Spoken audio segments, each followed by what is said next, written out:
ఒక మాట మనం చూద్దాం. మలాకి గ్రంథము 3వ అధ్యాయం. మలాకి గ్రంథము 3వ అధ్యాయం 8వ వచనాన్ని మనం చదువుదాం. మలాకి గ్రంథం 3వ అధ్యాయం.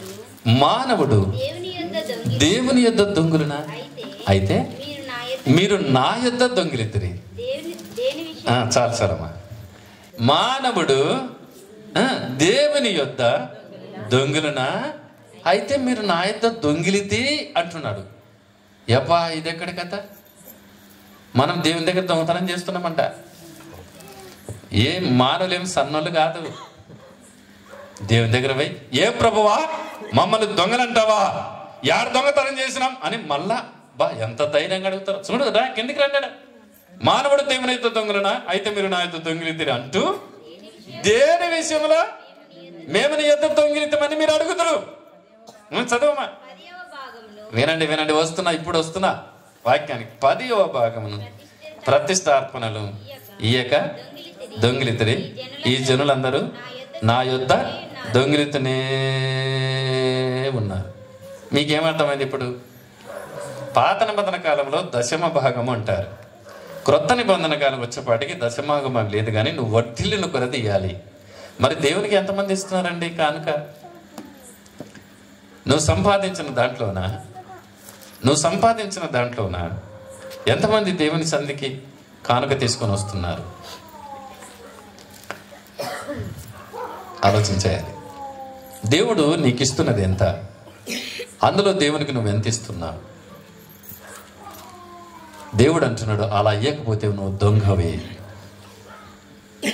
దేవుని భాగాన్ని దేవునికి ఇవ్వకపోతే నువ్వు దొంగవే. పాత నిబంధన లెక్క ప్రకారం 10 రూపాయలు ఉంటే 1 రూపాయి దేవుంది. 100 రూపాయలు ఉంటే 10 రూపాయలు దేవుంది. 1000 రూపాయలు ఉంటే 100 రూపాయలు దేవుంది. 10,000 ఉంటే 1000 దేవుంది. 1,00,000 ఉందనుకునండి, 10,000 దేవుంది. పాత నిబంధన లెక్క అది. కానీ క్రొత్త నిబంధనకు వచ్చేపాటికి లెక్కేం లేదు. నువ్వు ఎంతైనా ఇవ్వచ్చు. ఎంతైనా ఇవ్వచ్చు అంటే దానికంటే తక్కువని కాదు. ఇక్కడ గుర్తుపెట్టుకోవాలి, నువ్వు వర్ధిల్లిన కొలది ఇస్తూ ఉండాలి. మరి అలా ఇస్తున్నామా? చెప్పండి. మరి ఎంతమంది ఇస్తున్నారు దేవుని భాగాన్ని? నా మందిరంలో ఆహారం ఉండినట్లు 10వ భాగం నా మందిరంలోనికి తీసుకుని రండి. మీకు 100 ప్యాకెట్లు ఒడ్లు పండితే ఒకవేళ పాత నిబంధన లెక్క ప్రకారంగా మనం ఆలోచన చేయగలిగితే 10 ప్యాకెట్లు తీసుకురావాలి. మరి తెచ్చారా? అట్లా తెస్తున్నారా? లేకుంటే ఇప్పటికి చర్చి ఫుల్ అయ్యేది. ఒకవేళ దేవుని భాగాన్ని దేవునికి ఇవ్వకపోతే సామెతల గ్రంథం 3వ అధ్యాయం. సామెతల గ్రంథం 3వ అధ్యాయం. దేవుని భాగాన్ని దేవునికి ఇవ్వకపోతే సామెతల గ్రంథము 3వ అధ్యాయం ఒక మంచి మాట అక్కడ రాయబడి ఉంది. చదువుదాము, చూడండి. నీ రాబడి అంతటిలో ప్రథమ ఫలమును నీ ఆస్తిలో భాగమునిచ్చి యెహోవాను ఘనపరచుము, అప్పుడు నీ కొట్లలో ధాన్యము సమృద్ధిగా ఉంటుంది. నీ గానుగులలో క్రొత్త ద్రాక్షారసం అంటే నూతనమైన కార్యాలు. నీ రాబడి అంతట్లో ఎంతన్నా రానివ్వండి, అది అందులోన దేవుని కానుక దేవునికి ఇవ్వాలి. అలా ఇస్తే పైన ఒక మంచి మాట ఉంటుంది. 8వ వచనం చూడండి. అప్పుడు నీ దేహమునకు ఆరోగ్యము, నీ ఎముకలకు సత్తువ. ఒకవేళ దేవుని భాగానికి దేవునికి ఇవ్వకపోతే శాపము ఇంటిలోకి వస్తుంది.